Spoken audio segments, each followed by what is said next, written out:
But in the studio, as a regular on a Thursday, Jeff Kennett is with us this morning. Jeff, good morning, gentlemen. How are you both? Very well indeed, thank you. Christmas Eve coming up. We're getting closer.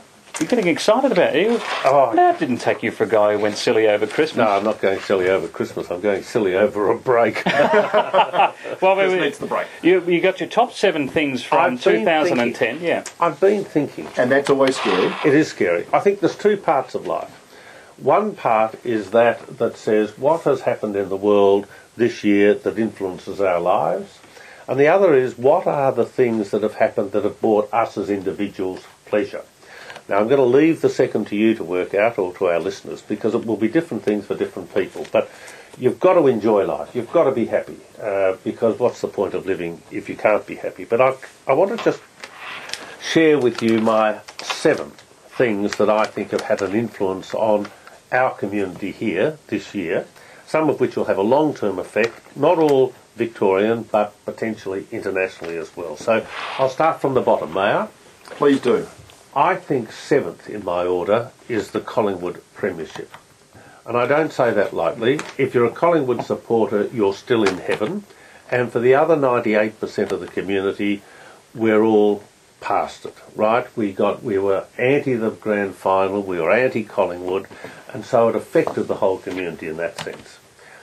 Number 6 is my interpretation that the US of A, which has for all of my life been the most important, biggest country in the world, has failed to deal with the GFC and continues to fail to provide the leadership to the world, not only on economic issues but other. And I find that a huge disappointment, and I suspect, though, that it's going to be part of the future. In other words, I think we're seeing a major shift in the powers of the universe, and that America's influence will continue to wane as particularly China's increases.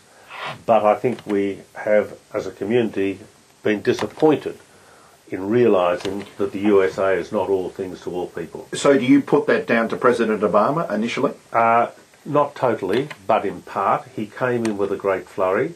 A great deal of goodwill was extended to him. Which didn't help him in the long run, did it? No, it didn't. But I'm not sure that he had all the assets to be able to carry that expectation to deliver a better outcome. Feel free to jump in any time. 96900 693. Sorry, Jeff. That's right. I think Obama is in many ways not unlike Kevin Rudd. He's a good reader of a prompter. He doesn't have a strong personal political power base himself. Yes, he's part of the Democrats, but he doesn't have a strong power base, and he doesn't seem to warm. He's a very clinical president, if I can put it that way. So for all of those reasons, the USA have not delivered as I think most Australians would have expected. Number 5 on my list is the impact of the Chilean and the New Zealand mine disasters. The Chilean one captivated us for 2 months, and at the end of it we were watching science, energy, effort, tenacity, bring all of those miners to the top. Tragically, the reverse in New Zealand, but it was a major event in this year.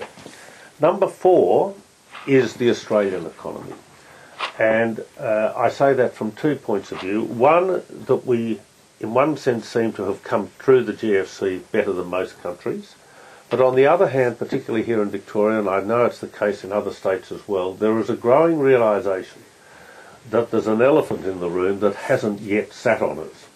And that elephant is the increase in utility charges. We're starting to see it now. Water, electricity, and importantly water, are going to slug the community very heavily over the next 2 or 3 years, and the impact of that on fixed income community members, on low income members, is going to be quite severe. So that to me is of great concern.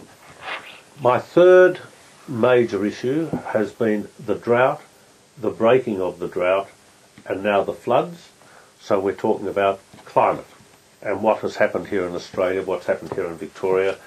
And in most cases, for those who live out of metropolitan areas, the impact of climate has been dramatic, has forced people to change lifestyle, and sadly has led to some deaths. The second on my list of 7 is the federal election. An election that disappointed most in that it lacked energy and that it lacked direction. We didn't have either party necessarily put up something that was long term, and we ended up with a situation that provided us with what most Australians are now coming to realise is not a government at all. Yeah.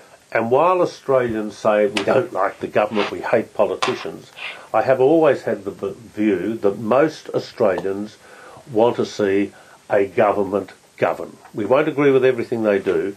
We now have come to the realisation we don't have a government. We have a mess in Canberra. And did the federal election to highlight the thirst that people have for someone with a vision, someone to actually believe in something, and they couldn't find that, and that's why we ended up with the result that we did. We were disillusioned. We went for the miners, we went for the Greens, and the impact of that is that we had a Victorian election. I think one of the reasons Ted Baillieu's team won here in Victoria, a lot of people were saying no to Canberra. We weren't going to run the risk of doing in Victoria what happened in Canberra, and that was Ted Baillieu's, how he designed his campaign, which was very, very clever. The impact of that election will be, as happened here in Victoria, at subsequent elections around Australia over the next 3 or 4 years, including the next federal election, minority parties will not be successful. The Greens will not be successful. People will vote for strong government. And that's a good thing. I think it's a good thing. Yeah. I don't mind minority parties putting their hand up, but they've got to be able to work constructively with the government. And if they don't work constructively, we now have an example very quickly after the federal election of where government has broken down. Not only your and my observation. Ken Henry said the other day they are under so much pressure because the Greens are demanding so much, or the independents are demanding so much, they don't have time to do their work. They don't have the people.